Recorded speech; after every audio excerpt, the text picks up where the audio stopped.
Olá! Hoje a nossa conversa é sobre Filinto Müller, uma figura assim que marcou presença em momentos bem complicados da história do Brasil, sempre ali perto do poder.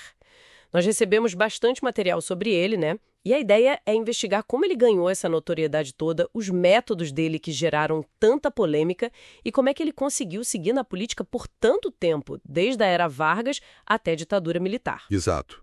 É uma trajetória longa e cheia de reviravoltas, né? E o nosso objetivo aqui é entender essa subida dele, inclusive as conexões que as fontes apontam com a Alemanha nazista, aquele período tenso como chefe de polícia, sabe? Muita repressão ali. Sim, e essa capacidade quase inacreditável de se manter relevante, né? Chegando a presidir o Senado Federal. Pois é. Vamos tentar conectar esses pontos todos. Bom, para começar, ele nasceu em Cuiabá, lá em 1900, família já com alguma influência política. Ele seguiu carreira militar. Aham. E ele participou daqueles levantes tenentistas no começo dos anos 20, sabe? Aqueles movimentos de oficiais mais jovens querendo reformas. Sim, 1922, 1924, ele estava lá. Isso. Mas depois ele rompe com a coluna Prestes, que foi super famosa. Aí ele é acusado de deserção, vai para o exílio. É bem isso. Ele volta para o Brasil em 1927. Fica meio quieto na Revolução de 30, mas o jogo vira para ele em 1933. Ah, quando Vargas o nomeia chefe de polícia do Distrito Federal. Justamente, no Rio de Janeiro na época. E muito por causa da atuação dele na repressão da revolta constitucionalista de 32, aquele movimento de São Paulo contra o Getúlio. Foi visto como eficaz, né? Entendi. E como chefe de polícia, ele vira uma peça, assim, central na máquina de repressão do Vargas, né? Totalmente. Os materiais que a gente analisou são bem claros quanto à brutalidade contra quem era oposição, principalmente depois de 35. O foco era a Aliança Nacional Libertadora, a ANL. Aquela frente de esquerda com comunistas e outros grupos. Exato. E outros também. É aí que ele ganha essa fama de bárbaro, que as fontes mencionam. Os métodos eram duros. E que métodos eram esses? As fontes detalham? Detalham, sim. Falam muito de tortura, prisões arbitrárias. Eram práticas comuns, segundo os relatos. E tem a conexão internacional que você mencionou, que é crucial. A da Alemanha nazista. Essa mesma. Durante o Estado Novo, ele fez uma visita oficial para a Alemanha. E não foi qualquer visita, né? Ele conheceu a Gestapo, a polícia secreta do Hitler, e até o Heinrich Himmler. Himmler, um dos chefões do regime nazista. Ele mesmo, um dos arquitetos do Holocausto. E as fontes dizem que um assessor do Müller também foi para lá especificamente para estudar métodos anticomunistas dos alemães. E essas técnicas tipo de vigilância, de repressão, foram usadas aqui. Há indicações fortes que sim, que ele usou o que aprendeu para aprimorar o aparato policial aqui. Vigilância, repressão mais eficiente, digamos assim. Nossa.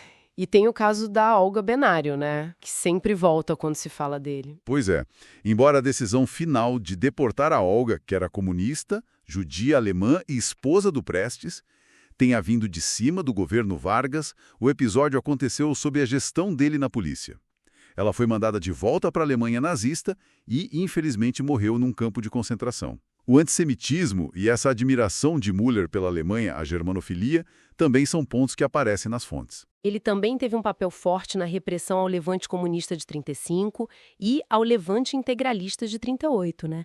Até com acusações de tortura contra integralistas presos, que eram de direita. Sim, ele reprimiu ambos os levantes. Mas em 1942, ele sai da chefia de polícia. Por quê? Algum problema? Foi mais um conflito interno no governo Vargas. O Müller simpatizava com o eixo. Alemanha e Itália, na Segunda Guerra. Só que o Brasil acabou indo para o lado dos aliados. Essa divergência de posição pesou e ele foi afastado do comando da polícia. Mas ele não some do mapa político com o fim da ditadura Vargas em 45, né? Pelo contrário. Longe disso. Ele mergulha na política partidária. Foi um dos fundadores do PSD, o Partido Social Democrático, que era gigante naquela época da redemocratização. E se elegeu senador? Várias vezes. Senador pelo Mato Grosso em 1947, depois reeleito em 55, 62. Chegou a ser líder do PSD e líder do governo Kubitschek no Senado. É impressionante como, mesmo com investigações sobre os crimes do Estado Novo no pós-guerra, as fontes indicam que não conseguiram comprovar a responsabilidade pessoal dele e as contas da época da polícia foram aprovadas. Uma habilidade de sobrevivência política notável. E isso continua depois de 64, com o golpe militar. Continua, sim.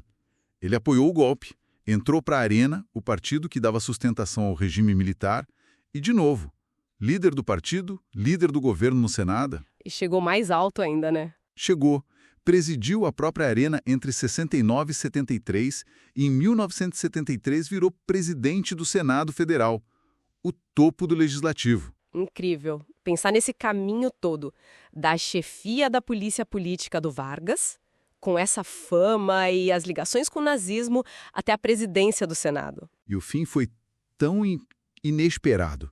Ele morreu num acidente de avião em Paris em 11 de julho de 1973. Era o dia do aniversário dele, de 73 anos, e ele ainda era presidente do Senado. Que coisa! E o legado? Como as fontes descrevem? Olha, varia, mas complexo é uma palavra que aparece. E também sangue e repressão.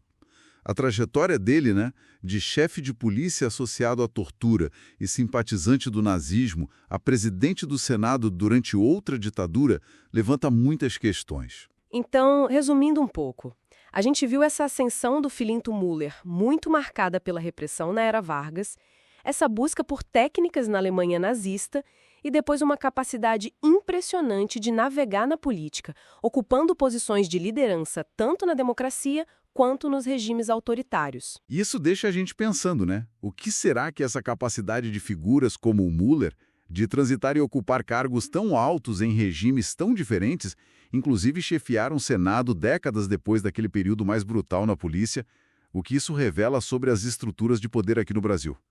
Talvez uma certa continuidade? Uma aceitação de certas figuras pela elite política, mesmo com históricos assim?